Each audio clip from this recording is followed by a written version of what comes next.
Hey guys, Peter Cap here, and welcome to a long overdue episode of Peter's No Cap History, the show where I combine my loves of fantasy and history to provide potential points of inspiration for aspiring artists, writers, and world builders. Have you heard of a Vandal? According to Cambridge Dictionary, a Vandal is a person who intentionally damages property belonging to other people, graffitiing buildings, destroying windows, stuff like that. But do you know where the term Vandal comes from? Well, it comes from a Germanic tribe from late antiquity, aka around the time of the fall of the Russian Roman Empire, which itself is a bit of a loaded term. There's a lot of things that led to the titular collapse of the Russian Roman Empire, and again, Russian Roman Empire, the eastern half became the Byzantines. It lasted for another 1,000 years, but, that's beside this.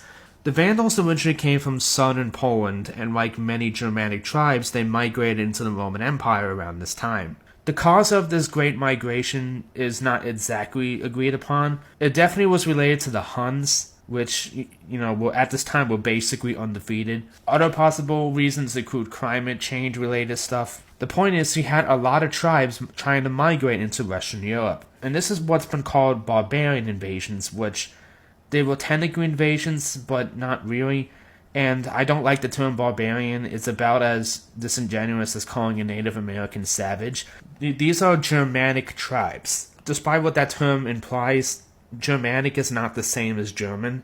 Think of it as like an ancestor, okay? The Franks, the Visigoths, the Burgundians, the Alans, these were all major tribes around this time. And another one of these is the Vandals. The reason why the Vandals stand out in this case is while all the other tribes round up, whether through military force or deals with the Romans, ended up getting territory in Western Europe, like Gaul, which is basically modern-day France, or like Spain, like the Visigoths, the Vandals ended up going down a different path altogether. They ended up in North Africa. Seriously, they literally fought their way from Germany all the way through Gaul, Spain, and into North Africa.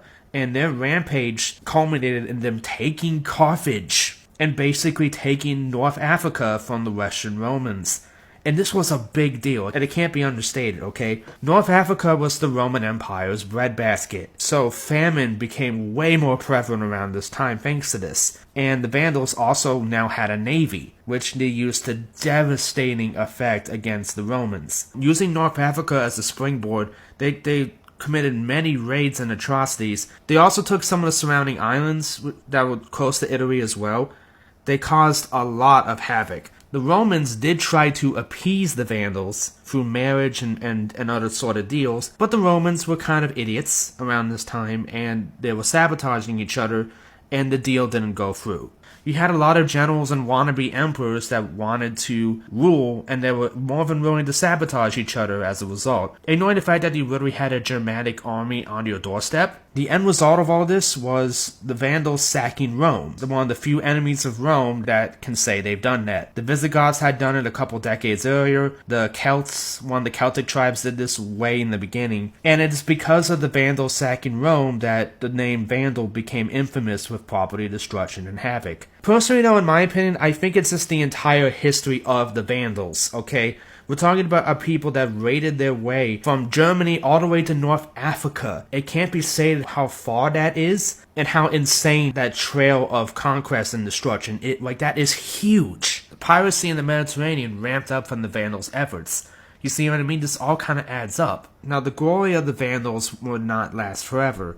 While they had some success against the Romans, the local Berbers were definitely more capable of fighting the Vandals. In a century after the Vandals' kingdom rose to power, they were defeated by Belisarius of the Byzantines, under the orders of Justinian the Great. And yeah, that was that. This was around the time when the Byzantines were trying to reclaim the western halves of the Roman Empire. Again, there was some mixed success with this. Obviously, they were only able to get so far. But taking down the Vandals was one of the things that Belisarius was able to achieve. Now, as for what happened to the Vandals, they basically scattered to the winds, as it were. Some of them ended up joining the Gothic kingdoms. Many of them integrated with the local Berber populations.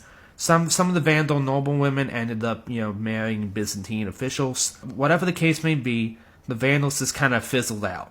Aside from their name, which would end up echoing throughout the ages. Now, how can you apply this to your own fantasy stories?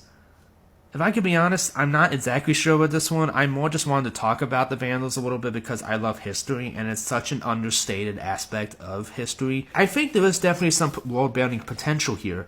Again, it's almost absurd me describing the story when you consider how where literally almost every other Germanic tribe ended up. The Vandals are like this weird outlier.